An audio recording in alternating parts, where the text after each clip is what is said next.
로버트 패틴슨은 12살 때 퇴학을 당했습니다. 그 이유는 야한 잡지 때문이었죠. 당시 그는 가게에서 성인 잡지를 훔쳐다가 친구들에게 팔았는데 처음에는 한 권, 두 권 주섬주섬 훔치던 것이 어느새 가방에 한가득 쓸어 담을 정도로 대담해졌죠. 이러다 보니 결국 적발되는 것은 시간 문제였습니다. 현장에서 딱 걸린 그에게 가게 주인은 두 가지 선택지를 줬습니다. 부모님에게 연락할지 경찰에게 연락할지 둘 중에 고르라며 말이죠. 부모님과 경찰, 이 무시무시한 두 단어 사이에서 인생 고민을 시작한 로버트는 이름, 주소 등 모든 것을 거짓으로 지어내며 어찌어찌 빠져나갈 궁리를 해봤습니다. 그러나 그에게는 정체를 숨길 수 없는 치명적인 흔적이 있었죠. 바로 외투 안으로 보이는 교복 넥타이였습니다. 결국 그의 정체를 끝까지 알아내지 못한 가게 주인은 교복을 확인하고는 학교로 연락을 취했습니다. 학생 중에 도둑이 있다는 연락을 받은 학교는 전교생을 대상으로 수소문했습니다. 평소 잡지를 훔쳐다가 판 것을 무용담처럼 떠들던 로버트를 모르는 학우들은 없었고 결국 친구들이 하나둘씩 선생님에게 찾아가 로버트를 지목하면서 그는 결국 퇴학을 당하게 됩니다. 학업을 일찌감치 놓은 로버트의 관심사는 음악이었습니다. 20대 초반까지도 런던 술집을 돌며 자작곡 공연을 펼쳤죠.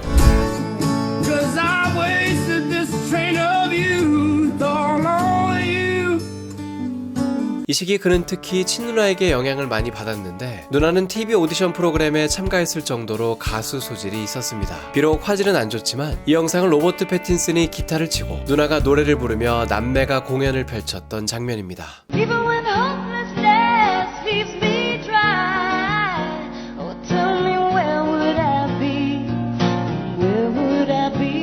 로버트 패틴슨이 연기에 관심을 가지게 된 계기는 아버지였습니다. 낯을 많이 가리는 아들에게 아버지는 연기를 권했는데 연극단에서 활동하면 용돈을 더 주겠다고까지 약속하며 아들을 연극단에 합류하게 만들었죠. 아들을 데리고 처음 연극단에 방문했던 날, 아버지는 이곳에서 활동하는 여자들의 외모를 보고는 아들이 무조건 연극단에 머물 거라고 확신했다고 합니다. 그리고 아버지의 예상은 적중했습니다. 아들이 무려 2년이 넘게 연극단에서 머물렀던 것이죠. 2년 동안은 오로지 잡무만 맡다가 2년 만에 처음으로 한 배역을 맡았는데 대사 한 줄 없는 쿠바 댄서 역할이었다고 합니다. 연극 무대에서의 경험을 쌓아가던 그는 드디어 영화로도 데뷔를 하게 됩니다. 이 데뷔작은 바로 리즈 위더스푼 주연의 시대극 베니티 페어였습니다. 금발이 너무해로 세계적인 스타덤에 오른 그녀를 코앞에서 마주하며 대사를 주고받을 수 있다는 생각에 그저 꿈만 같았죠. 그렇게 리즈 위더스푼과 호흡을 맞추게 된 데뷔작에서 그는 망했습니다.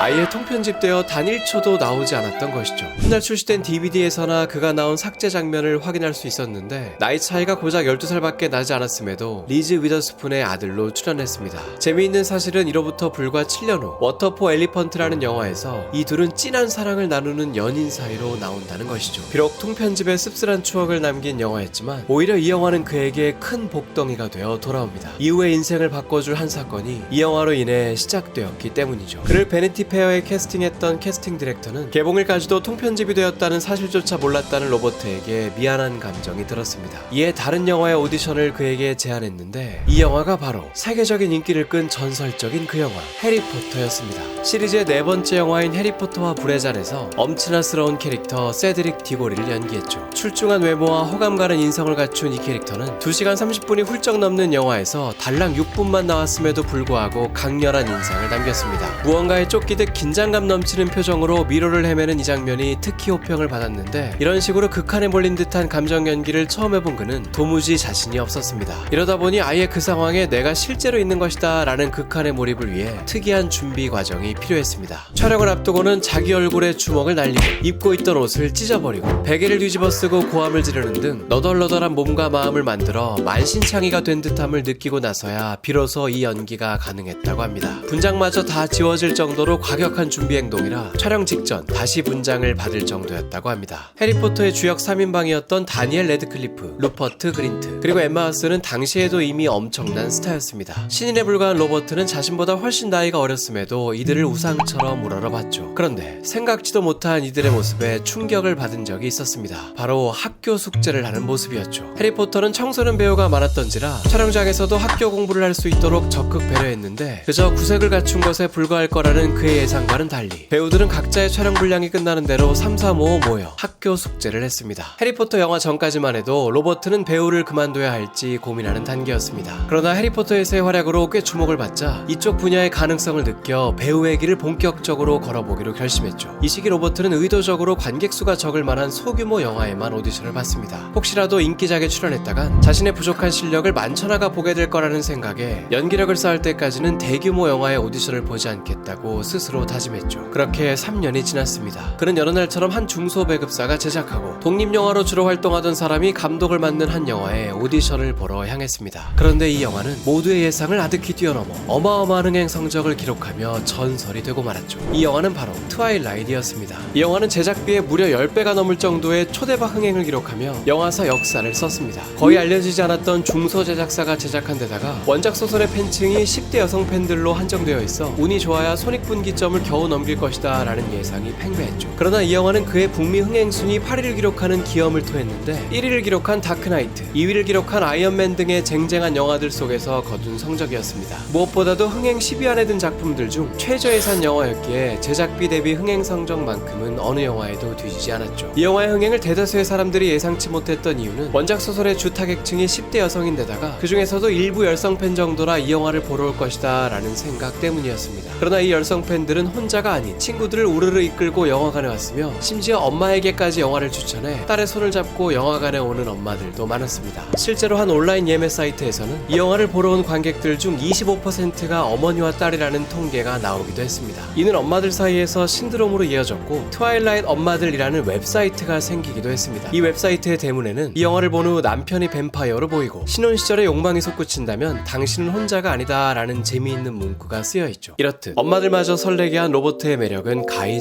센세이셔널했습니다. 그가 맡은 캐릭터는 뱀파이어 고등학생이었는데 겉은 고등학생이지만 실제 나이는 108세이고 뭐요? 뱀파이어이지만 사람은 물지 않는 채식주의자이며 눈치가 빠르지만 여주인공의 마음만큼은 읽지 못하는 여러 양면성을 갖춘 캐릭터였습니다. 신인급 배우로서는 연기하기 쉽지 않은 캐릭터였죠. 그런데 연기보다도 더욱 힘들었던 건 렌즈였습니다. 뻑뻑한 노란색 렌즈를 끼고 연기를 했었는데 눈이 아파 자주 깜빡이는 바람에 NG가 잦았다고 합니다. 사실 영화의 개봉 전까지만 해도 로버트 패틴슨의 캐스팅 소식을 들은 원작 팬들은 꽤나 거센 반발을 했습니다. 이 캐릭터는 원작에서는 여주인공이 주눅이 들 정도로 샤방샤방한 미소년인데 로버트는 각진 턱선에 터프한 인상이었기 때문이죠. 남주인공을 다른 배우로 교체하라며 팬사이트에서는 무려 몇만 명이 서명운동을 하기도 했습니다. 그러나 영화의 개봉 후 창백한 피부에 도발적인 눈빛 그리고 원작에 비해 좀 더 다크하게 연출된 이 캐릭터는 충분히 매력적이었습니다. 무엇보다도 여주인공을 맡은 크리스틴 스튜어트와의 숨막힐 듯한 케미가 호평을 받으며 캐스팅 논란은 단숨에 수그러들었습니다. 트와일라이트는 1년 후 후속작인 뉴문으로 이어졌고 전작보다도 더 화끈한 흥행 성적을 달성하며 역대 개봉 당일 성적 1위를 지키고 있던 다크나이트마저 밀어내고 영화사 신기록을 썼습니다. 트와일라이트 시리즈는 총 5편까지 이어졌고 이 5편의 영화 모두 흥행에 성공하며 섹시한 뱀파이어 캐릭터는 명실공히 그의 분신이 되었죠. 트와일라이트 시리즈의 대성공으로 인해 로버트는 가는 곳마다 몰려드는 팬들로 정신을 차릴 수 없었습니다. 팬들은 그에게 달려들어 목덜미를 물어달라고 애원했고 그의 머리카락을 잡아뜯어 보관하는 팬도 있었으며 심지어 도시 한복판에서 자신에게 돌진해오는 10대 팬들을 피하려다가 택시에 치이는 사고를 당하기도 했습니다. 그러나 이런 여성 팬들의 열렬한 구애에도 로버트에게는 오로지 한 여자밖에 없었습니다. 바로 트와일라이트의 여주인공을 연기했던 크리스틴 스튜어트였죠. 이 둘이 함께 있는 모습이 자주 목격되더니 2011년 이 둘은 공식적으로 연인 관계를 인정했습니다. 놀라운 사실은 이 둘은 생전 처음 만난 날 인사를 나누자마자 바로 키스까지 했던 사이라는 것이죠. 이 첫 키스는 바로 오디션장에서였습니다. 일찌감치 여주인공을 확정지은 크리스틴은 남주인공을 뽑는 오디션에 상대 역으로 참여했는데 최종 후보로 올라온 4명의 남자와 각각 키스신을 하고 대본 없는 즉흥 연기까지 호흡을 맞춰보는 등 꽤나 진지하게 오디션을 도왔죠. 오디션이 끝난 뒤 제작진은 크리스틴에게 의견을 물었는데 이때 그녀는 무조건 로버트가 해야 한다며 강력하게 어필했다고 합니다. 그런데 팬들의 응원을 듬뿍 받던 이 둘의 연애는 한 불륜 사건으로 막을 내렸습니다. 크리스틴이 주연으로 출연했던 영화 스노우 화이트 앤 더 헌츠맨의 감독과 진한 스킨십을 하는 사진이 여러 장 찍혔던 것이죠. 이 사진들이 공개된 지 바로 다음날 크리스틴은 바로 감독과의 관계를 인정했습니다. 이때 그녀는 순간의 경솔한 행동이 내 인생의 가장 중요한 것에 상처를 주었다며 내가 가장 사랑하고 존경하는 사람은 로버트이다. 나는 로버트를 너무너무 사랑한다. 정말 미안한 마음이다 라고 말했습니다. 더욱 충격적이었던 건 감독의 부인이 이 영화에 주인공의 어머니 역할로 함께 출연 중이었다는 사실입니다. 두 아이까지 있었던 감독은 감독은 이번 사건으로 결국 부인과 이혼을 하게 되었으며 차기작 감독직에서도 하차했습니다. 로버트의 충격도 이만저만이 아니었습니다. 이 소식을 듣자마자 당시 동거하던 집에서 짐을 싸들고 나왔죠. 얼굴조차 보기 싫다며 전화로 이별 통보를 했습니다. 크리스틴은 계속 재결합을 원한다고 간절히 호소했지만 로버트는 은퇴까지 고려할 정도로 마음의 상처가 컸습니다. 당시 그의 누나들은 한 번 배신한 여자는 또 배신한다며 극구 반대했으며 크리스틴과 재결합하면 둘 다 없애버리겠다고 강경하게 남동생을 설득했죠. 그러나 로버트는 결국 그간 쌓인 정을 끌어내지 못했습니다. 크리스틴을 받아들이고 다시 동거를 시작했죠. 이 사실에 방방 뛰던 누나들을 끝끝내 크리스틴과 화해시켰으며 명절에는 다같이 가족 식사를 함께 하기도 했습니다. 이 재결합 소식은 당시 인터넷을 뜨겁게 달궜는데 그 누구보다도 이 사태에 열을 냈던 것은 뜬금없게도 도널드 트럼프였습니다. 당시 그는 SNS에 로버트는 절대 크리스틴과 재결합하면 안 된다. 크리스틴은 그를 개처럼 가지고 놀았으며 또 그럴 것이다. 모두가 내 생각이 옳다는 걸 안다. 로버트는 크리스틴을 버려야 한다. 몇 년이 지나면 나에게 감사할 것이다. 현명해져라 로버트와 같은 글을 무려 11번이나 남겼죠. 훗날 SNL에 출연한 크리스틴은 이때를 회상하며 처음에는 내게 집착이 심한 사람이라고 생각했지만 지금 생각해보니 그는 당시 내 남자친구를 사랑했던 것 같다는 말을 했습니다. 그러나 트럼프의 저주가 통했던 것인지 이들은 결국 재결합한 지 얼마 안 되어 또다시 헤어졌습니다. 이후 크리스틴은 동성연인들과 사귀며 커밍아웃을 했고 현재는 영화 각본가인 딜런 마이어와 약혼을 한 상태입니다. 트와일라이트 시리즈의 대성공과 크리스틴과의 일련의 사건들로 인해 이 시절 로버트는 감당하기 힘들 정도로 사람들의 이목을 끌었습니다. 파파라치들의 미행에 시도 때도 없이 시달렸죠. 이에 관해 유명한 에피소드가 있습니다. 하루는 집으로 복귀하는 차 안에서 파파라치가 뒤를 바짝 쫓고 있다는 걸 느꼈습니다. 로버트는 당시 집 주소를 숨기기 위해 짐도 옮기지 않은 채로 극비리에 이사까지 한 상황이었는데 새 집 위치를 알려주고 싶지 않아 몇 시간 동안 운전을 하며 다른 곳을 돌아다녔죠. 그런데 아침 해가 뜰 때까지도 그를 따라다니는 차는 사라지지 않았습니다. 결국 참다 못한 로버트는 파파라치에게 가서 내 사진을 찍을 만큼 찍었으니 이제 집에 가도 되지 않냐라고 물었죠. 이에 파파라치는 우리 사장이 당신 새 집을 알기 전까지는 퇴근하지 말라고 했다고 답했습니다. 로버트는 사진이 찍힐 때마다 바지 지퍼가 내려가 있는 모습이 자주 보여 원치 않는 굴욕을 당하기도 했죠. 한 토크쇼에서는 왜 허구한 날 지퍼가 내려가 있냐며 그를 놀리기도 했는데 로버트는 자신도 도대체 왜 이러는지 스스로를 이해할 수 없다며 심지어 어제도 지퍼가 내려가 있는 걸 깨닫고는 화들짝 놀랐었다고 답했습니다. 로버트의 지퍼가 내려가 있어 중요한 곳이 위험하듯 우리의 핸드폰과 컴퓨터도 보안 위험에 취약합니다. 그래서 저희 채널의 든든한 스폰서 노드 VPN을 소개합니다. 영상 하나 제작에 꼬박 2주, 한 달에 고작 2개 업로드가 전부인 저희는 조회수만으로는 도저히 제작비를 감당할 수 없습니다. 광고를 봐주시는 것만큼 더 질 좋은 컨텐츠로 보답하겠습니다. 평소에 인터넷을 하다 보면 온갖 팝업창이나 메시지가 침투해온 경험이 있으실 겁니다. 노드 VPN은 기존의 빠른 VPN 기능은 물론이거니와 팝업창이나 악성 파일 차단 같은 보안 기능들을 이번 업데이트에 대대적으로 추가했습니다. 하나의 계정으로 무려 6개의 기기까지 이용할 수 있죠. 저희 추천 링크로 가입하시면 2년 플랜 기준 1개월 무료에다가 또 1개월, 1년, 2년 중 랜덤으로 하나의 무료 기간이 더 추가됩니다. 10주년을 맞이한 기념으로 오로지 3월 10일까지만 진행되는 행사라고 하니 참고하시고요. 30일 내 환불 보증을 하기 때문에 부담없이 한 달간 사용해 보셔도 좋습니다. 더보기란에 저희 추천 링크가 있으니 많은 관심 부탁드립니다. 꽤 오랜 기간을 파파라치와 사람들의 시선에 시달렸던 로버트는 훗날 이를 소재로 한 단편 영화의 각본을 쓰기도 했습니다. 직접 주연까지 맡은 이 영화는 호텔방에 있던 로버트가 창밖으로 핫도그를 먹는 남자를 보며 시작됩니다. 핫도그를 먹고 싶어진 그는 집 밖으로 나가 자신을 알아보는 사람들을 가까스로 피하며 핫도그 집으로 향하죠. 머릿속에서 벌어지는 순간순간의 생각을 다급한 목소리로 연기해 그가 거리를 걸을 때는 어떤 심정인지를 간접적으로 느낄 수 있었습니다.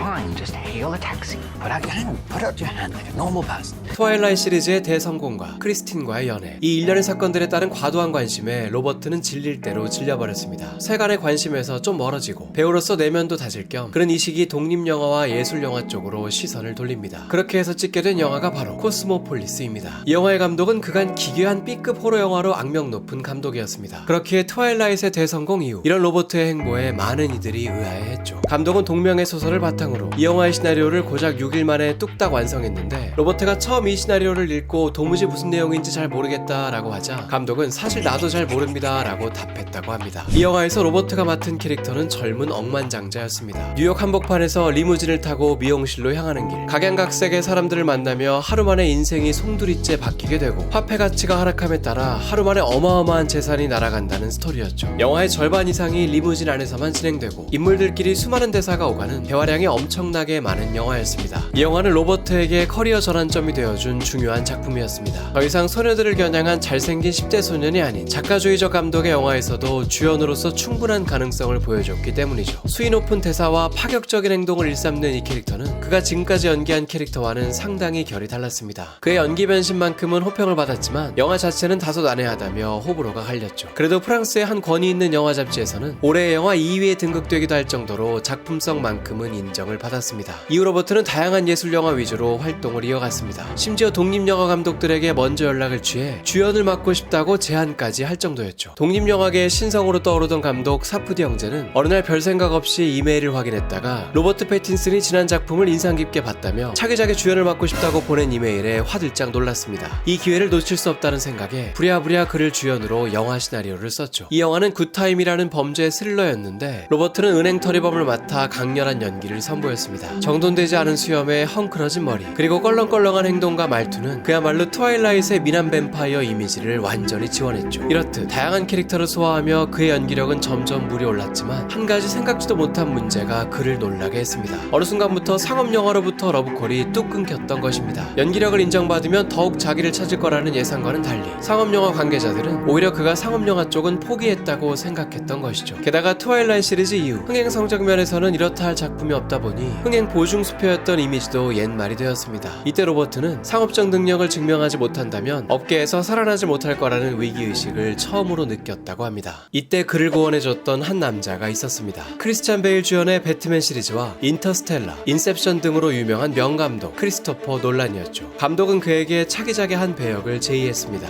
이 영화가 바로 2020년을 뜨겁게 달궜던 SF 영화 테넷이었습니다. 오랜만에 상업영화로 복귀한 로버트는 이 영화에서 주연이 아닌 조연을 맡았습니다. 한 번만 봐서는 절대 100% 이해할 수 없다는 말이 있을 정도로 난해하기로 정평이 나 있는 영화이죠. 이 영화의 감상평에는 무엇을 스포해야 할지도 모르겠고 스포를 보더라도 무슨 말인지 이해 못한다 라는 글이 베스트에 오를 정도입니다. 각종 물리학이나 과학적 개념들을 토대로 빠르게 스토리가 전개되기 때문이죠. 이해하려고 하지 말고 느껴라 라는 극중대사가 이 영화의 성격을 잘 드러냅니다. 그러나 이 영화가 취향에 맞는 사람들은 흩뿌려진 단서들이 끝에 가서 합쳐지는 정교한 스토리와 아카데미 시각효과상을 수상할 정도로 시간 역행을 역동적으로 표현한 연출에 찬사를 보내기도 했습니다. 인물들은 시간의 흐름대로 움직이지만 배경만큼은 거꾸로 시간이 가는 걸 보여주는 장면이 많았는데 이를 표현하기 위해 배우들은 동작은 물론이거니와 심지어 일부 대사까지도 거꾸로 연기를 했다고 합니다. 이를 편집 과정에서 역으로 재생해 인물과 배경이 시간 흐름상 반대로 움직이는 장면을 연출했던 것이죠. 로버트는 대본을 아무리 읽어봐도 이렇게 거꾸로 가는 장면을 연기하면서도 이 작품을 완전히 이해하지 못해 직감과 짐작만으로 촬영에 임했다고 합니다. 그렇게 테넷을 촬영하던 어느 날 로버트는 깜짝 놀랄 소식을 듣게 됩니다. 새롭게 리부트되는 배트맨 영화에서 주연 자리에 오디션을 보지 않겠냐는 제의였죠. 로버트는 파파라치에게 시달렸던 트라우마로 인해 유명해지는 것이 싫다는 이유로 마블 영화들을 비롯해 슈퍼히어로물은 늘 거들떠보지 않았습니다. 그러나 배트맨이라는 단어를 듣자 배우로서 욕심이 솟았죠. 슈퍼히어로라고는 하지만 실상은 슈퍼파워 하나 없는 인간에 불과하다는 점이 여느 슈퍼히어로들과는 다르게 느껴졌고 악당들에게 맞설 땐 강직한 모습을 보이다가도 슈트를 벗으면 인간적인 고뇌에 휩쓸려 갈팡질팡하는 나약한 모습, 이런 양면성이 공존하는 캐릭터는 너무나도 매력적이었습니다. 테넷을 촬영하며 배트맨 오디션을 준비하다 보니 그에게는 귀한 조언을 구할 사람이 바로 코앞에 있었습니다. 이미 배트맨을 소재로 전설적인 시리즈를 연출한 감독 크리스토퍼 놀란이었죠. 크리스토퍼 감독은 망토 재질이 뭐냐고 묻더니만 그 재질의 망토는 생각보다 움직이는 게 쉽지 않으니 움직임부터 연습하라는 조언을 해줬습니다. 촬영장에 가서 슈트를 착용해본 로버트는 이 조언이 왜 중요했는지 고개를 끄덕였다고 합니다. 또 로버트는 이 역할로 어마어마한 호평을 받았던 크리스찬 베일도 찾아갔습니다. 크리스찬은 역시 대선배답게 엄청난 조언을 해줬죠. 바로 화장실이었습니다. 생사를 가르는 중요한 일이라며 배트맨 옷을 입고 화장실에서 볼일을 볼 수 있는 방법을 반드시 강구하라고 말했죠. 이 말을 들은 로버트는 코스튬 부서로 찾아가 이를 어필했고 슈트에 덮개가 달리도록 디자인이 수정되었습니다. 이렇게 해서 로버트는 촬영하는 내내 행복하게 화장실을 오갈 수 있었죠. 이번 더 배트맨은 기존의 여러 배트맨 영화로부터 차별화를 꾀하는 것에 신경을 많이 썼다고 합니다. 로버트가 연기한 배트맨은 역대 배트맨 중 가장 다크한 캐릭터가 될 것이며 장르도 일반적인 슈퍼히어로물이라기보다는 탐정물 같은 느낌으로 구성되었죠. 로버트는 봉준호 감독 차기작의 주연이기도 합니다. 복제인간을 소재로 한 SF 소설 미키 세븐을 영화로 옮긴 작품이죠. 최근에 있었던 더 배트맨 시사회에서 봉준호 감독에 대해 질문을 받자 함께해서 너무 기쁘다, 설레는 마음으로 아직도 촬영을 기다리고 있다고 말했습니다. 오늘도 20분 가까이 되는 긴 영상 끝까지 봐주셔서 감사합니다. 가시기 전에 좋아요 잊지 마시고요. 오늘은 배트맨 개봉 기념으로 추천 영상에 배트맨을 연기했던 크리스찬 베일과 전설적인 조커 그 자체였던 히스레저 편을 띄워드렸습니다. 이왕 한 편 보신 김에 하나 더 보고 가셨으면 좋겠습니다. 그럼 다음 영상에서 만나요.